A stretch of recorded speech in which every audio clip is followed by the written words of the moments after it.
I wrote a Python code to create the most sustainable Formula 1 calendar.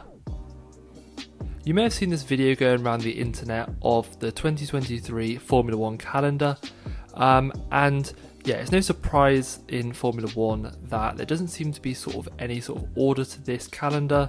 The tracks are sort of all over the place and there's a lot of hopping around the globe back and forth, which obviously isn't great for sustainability as Formula 1 are pushing for net zero.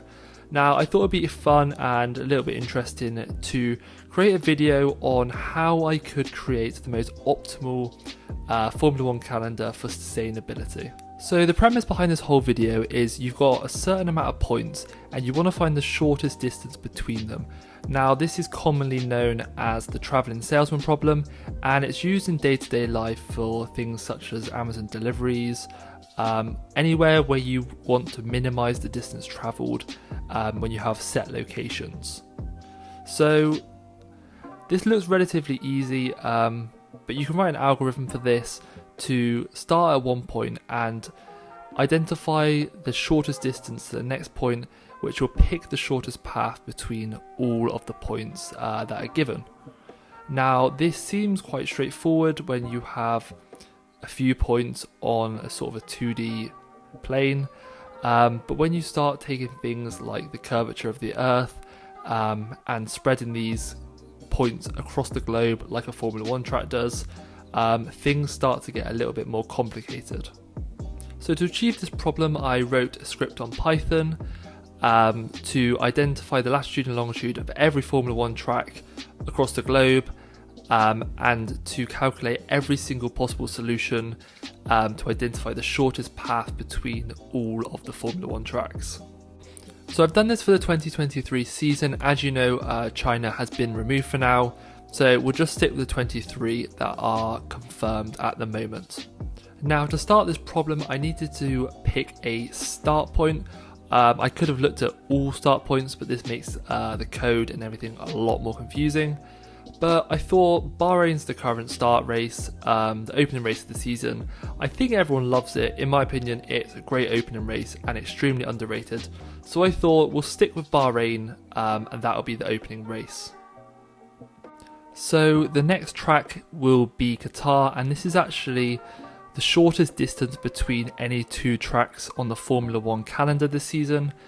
The distance between Bahrain and Qatar is only 112 kilometers, so it makes sense to travel between these two countries. The third track on the calendar will be Abu Dhabi at 337 kilometers between that and Qatar. Now, this is normally the final race of the season, but having this third, I don't think we'll have any issues. It's not great for season finale, in my opinion. So yeah, we're going to stick this third in the season. So we're increasing the distance now a little bit, up to 1,600 kilometers, but we're still staying in the Middle East, and we're just going down to Saudi Arabia. Now, in my opinion, this is one of the most underrated tracks on the calendar. I think it's a great addition. We've had some really great races there already. And yeah, fourth race in the season. The fifth round will be Baku at a distance of 2,300 kilometers between that and Saudi Arabia. Now we're heading into the European races where they'll all be grouped together, which I don't know if people will be a fan of, but yeah, you'll just see how close a lot of these tracks are together.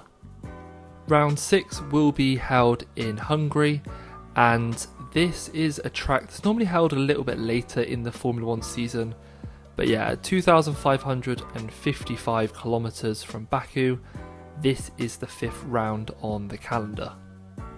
The next track on this calendar will be Austria at a distance of only 340 kilometers from Hungary. Now, heading into Central Europe, we're going to get a lot of tracks that are extremely close together. Flying down into Italy now, and we have Imola at only 397 kilometers from Austria. In my opinion, not a massive fan of Imola. I think it's got a fair shout to stay on the calendar, but yeah, I'd be open to it leaving, to be honest, if we could potentially have some new tracks in Formula 1. Staying in Italy, we'll fly up to Monza, and this is the second shortest distance between any two races after the Bahrain and Qatar, at only 238 kilometers between Imola and Monza. Next track on the list is Monaco, again extremely close at only 257 kilometers away from Monza. And yeah, we haven't really talked about the logistics of this. Obviously this is just sort of a theoretical, it's just a bit of fun. But there is a reason Formula 1 calendar doesn't run like this. And it's because tracks can only sort of operate at some weekends. Europe has extremely different weather in the summer and winter, and so does a lot of the rest of the world. So it's quite important to run some tracks at certain times of the year. There might be some slots. For example, Monaco, it's probably got an agreement that it has to run on a similar weekend. I doubt a race in Monaco during the winter would be that popular, to be honest, especially with all the celebrities coming in on their boats. So it's just something to think about. I don't think this is ever going to happen in Formula 1. It's just interesting to see how much the distance between the racing could be reduced. So on to round 11, which is Spain at only 485 kilometers from Monaco. Now it's probably worth thinking about the summer break, but while we're staying in Europe, it doesn't really make sense to have an extended period of time off between races, whilst you still have so many circuits so close to each other. So you could potentially push the summer break back on this calendar before you sort of fly out to the American races. Round 12 is Belgium, and a little bit further away at 1,026 kilometers from Spain, a track that I think needs to stay on the calendar, and yeah, definitely deserves its place in Formula 1, even though there's been a bit of speculation that it could be coming off the calendar soon. Round 13, and this is actually the joint second smallest distance between any two races with Imola and Monza. It's the exact same distance, and that is the Netherlands. I didn't realise it was as close to Belgium, to be honest, but yeah, extremely close, 238 kilometres between these two circuits. And round 14 is Great Britain, 380 kilometres is the distance between Zandvoort and Silverstone. And yeah, round 14 out of 23, might be a little bit late for a mid-season break, but this is the last race in Europe. And I think this just makes sense to end here. It'd be like, Great Britain's a great track to end on for a mid-season break. It's sort of like a mid-season finale. And yeah, I just think that would work quite well, to be honest. So yeah, potentially coming back after the mid-season break. Canada is next. We're going to have to fly over to North America at some point. And this is the joint second longest distance between any two circuits on this list at 5,137 kilometers. Working our way through North America, and we'll go to Miami for the second time. The first race wasn't amazing. I think people will be open to the race this season. But yeah, going down to Miami is 2,255 kilometers. All the races in North America, obviously it's such a big continent, are fairly spread out. So yeah, it's not really getting around going to all these different races, to be honest. COTA next at 1,768 kilometers from Miami. Yeah, in Texas. Not much to say about this, to be honest. Extremely underrated track in my opinion. And yeah, I look forward to that race every single season. Next on the list is Mexico, and this is where I wasn't sure if the code was going to take us up to Las Vegas or across to Las Vegas or yeah, down to Mexico. But Mexico was the shortest overall, so the distance being 1,202 kilometers from COTA.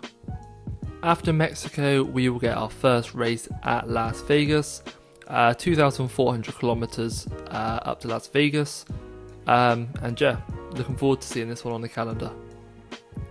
Japan next, and yeah, it looks like quite a big distance, but it's not actually that as big as it looks, because obviously you wouldn't travel this way if you were looking at it from a globe.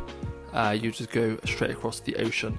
But still relatively large distance, 9,180 kilometers between Las Vegas and Japan. Getting close to the end of the season now, so for round 21 out of the 23 races, we will travel down to Singapore from Japan, which is a distance of 5,337 kilometers. The penultimate race is Australia at 6,058 kilometers from Singapore. Now, Australia's obviously used to be the season opener and it's typically held quite early on in the season.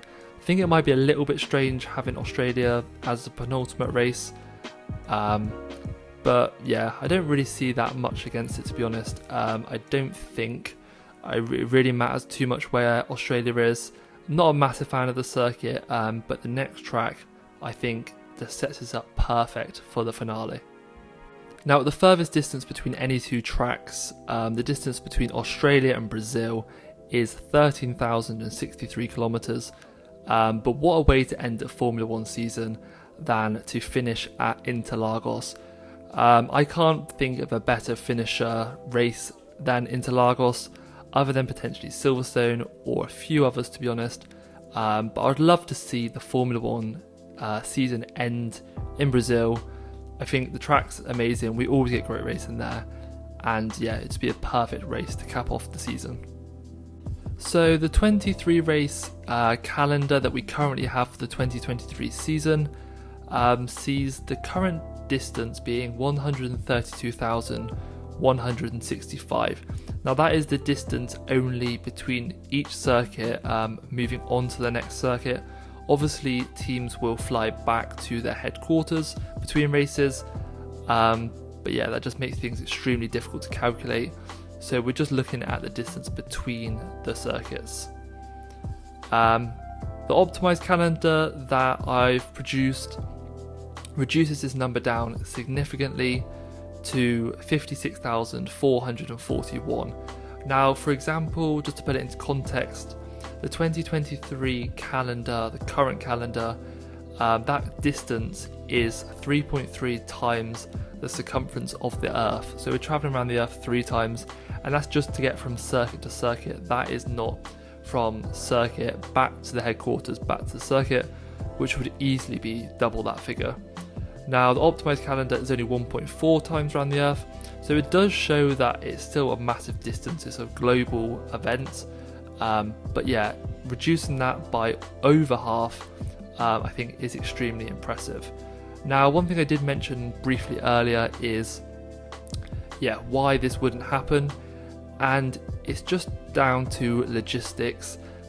So many teams will have agreed 10-year contracts to race at certain weekends of the year, not to mention the weather in certain tracks, like I could imagine Brazil and Japan, and even Silverstone, to be honest. You don't want to be racing at Silverstone in January. You want it much later and preferably in the summer. You don't want fans sitting out in the rain all season, so it is timed in that sort of aspect to get the best weather out of all tracks, which I do think makes sense. So yeah, if you've enjoyed this video, thanks for watching to the end. I really appreciate it, and I'll see you in the next one. Cheers.